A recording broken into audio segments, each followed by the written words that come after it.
शादी के लिए लड़की देखने गई माँ ने समधन से कहा, रवि मेरा इकलौता बेटा है। जैसा नाम वैसा गुण। जब जब मैं दूसरा बच्चा ना होने के लिए उदास होती तो विशाल कहते, ईश्वर ने 10 बेटों के गुण दिए हैं हमारे रवि में। लेकिन मेरा मन एक बेटी की चाहत में हमेशा कलपता रहता। सोचती थी बहू को ही बेटी का प्यार दूंगी। अपनी बहू की जो छवि मैंने सोची थी, आरती उसके बिल्कुल विपरीत थी। उसकी माँ ने ही हंसते हुए कहा, अपने नाम के विपरीत है आरती।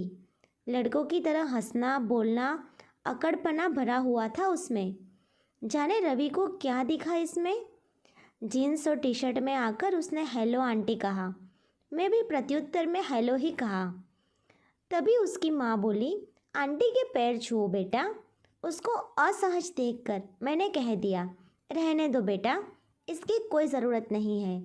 बातों से एकदम बिंदास, खिलखिलाकर हंसने वाली, अपनी माँ से हर बात पर तर्क वितर्क करने वाली आरती मेरे बेटे रवि की पसंद ही नहीं, प्यार भी थी। शादी की रस्मों के बाद आरती हमारे घर आ गई और रवि और आरती अपना हनीमून मनाकर वापस भी आ गए। अगले दिन से दोनों को ऑफिस जाना था। सुबह की नींद मुझे बहुत प्यारी थी। सोचती थी बहू आ जाएगी तो उसके हाथों की चाय पीकर अपनी सुबह की शुरुआत करूंगी। लेकिन इस आरती को देखकर मैंने अपना यह सपना भुला दिया और सुबह 6 बजे का अलार्म लगाकर सो गई। पूजा की घंटियां सुन मेरी नींद खुली। अभी 6 भी नहीं बजे थे। बाहर निकलकर देखा, आरती पूजा की थाल लिए पूरे घर में घूम रही थी। मुझे लगा मैं सपना देख रही हूँ। तब तक वो पास आकर बोली, मम्मी प्रसाद लीजिए। फ्रेश होकर बाथरूम से निकल दी तो मैडम चाय के 2 कप लिए हाजिर थी।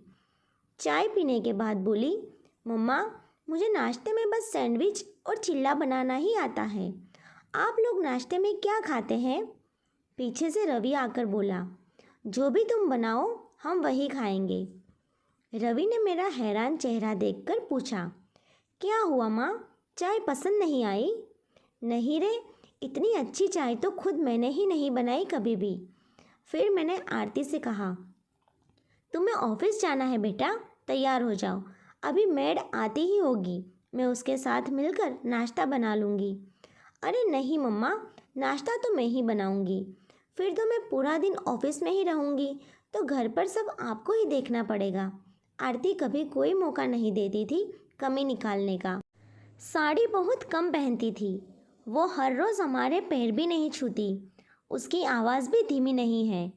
उसे घर के काम भी नहीं आते। रोटी तो भारत के नक्शे जैसी बनाती है और जब गुस्साती है तो उफ, पूछिए ही मत। वो एक आदर्श बहू की छवि से बिल्कुल जुदा है। लेकिन यह कमी दूर हो सकती है। खुशियों को भी कभी कभी नज़र लग जाती है। सब कुछ बहुत अच्छा चल रहा था कि विशाल को हार्ट अटैक आ गया। मैं उन्हें आईसीयू के बाहर से देख घंटों रोती रहती। उस समय मेरी आरती ने मुझे सास से बेटी बना दिया। मुझे अपनी बाहों में भरकर चुप कराती, ज़बरदस्ती अपने हाथों से खाना खिलाती। हर वक्त यही कहती, पापा बिल्कुल ठीक हो जाएंगे। हॉस्पिटल के बिल, दवाइयों का खर्चा इस तरह से देती जैसे उसके अपने पापा का इलाज हो रहा हो। रवि और मेरे सामने मजबूत चट्टान बनी मेरी आरती वास्तव में बहुत कोमल थी। घर आने के बाद भी विशाल का ख्याल हम दोनों से ज़्यादा रखती। अपनी नई नवेली शादी के बावजूद देर रात तक हमारे साथ बैठी रहती। मासूम गुड़िया सी बहू का सपना देखने वाली सास को एक मजबूत बेटी मिल गई थी जिसका चोला पाश्चात्य था पर दिल एकदम देसी था। आज मेरे जन्मदिन पर रवि ने कहा, माँ तैयार हो जाइए, आपकी पसंद की साड़ी खरीदने चलते हैं।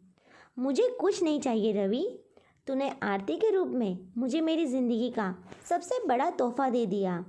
मेरी भीगी आंखें पोंछकर रवि ने पूछा, वैसे कहाँ है आपकी दबंग बहू जिसने अपनी दबंगाई से आपका भी दिल जीत लिया? तब तक आरती ने मेरे गले में अपनी बाहें डालकर हैप्पी बर्थडे मम्मा कहा और एक पैकेट पकड़ाते हुए कहा, यह दुनिया की सबसे बेस्ट मम्मा के लिए। पैकेट खोलकर देखा तो उसमें कांजीवरम की साड़ी थी, बिल्कुल वैसी ही जैसी मैं हमेशा से लेना चाहती थी। मेरे आश्चर्यचकित चेहरे को देखकर बोली, वो जब आप देख रेखा की तस्वीर गूगल पर सर्च करके घंटों देखती थी, तभी मुझे समझ आ गया था कि आप उनकी तस्वीरों में देखती क्या है। अपनी जोरदार हंसी के साथ उसने फिर से मुझे गले लगा लिया। खुशी में बहते आंसुओं को पोंछकर उसने कहा, एक माँ के दिल की बात एक बेटी तो समझ ही जाती है ना मम्मा। हाँ मेरी आरती बेटी, विशाल जी भी बोले, आदर्शों और नियमों पर पड़ गई भारी, सबसे प्यारी बहू हमारी।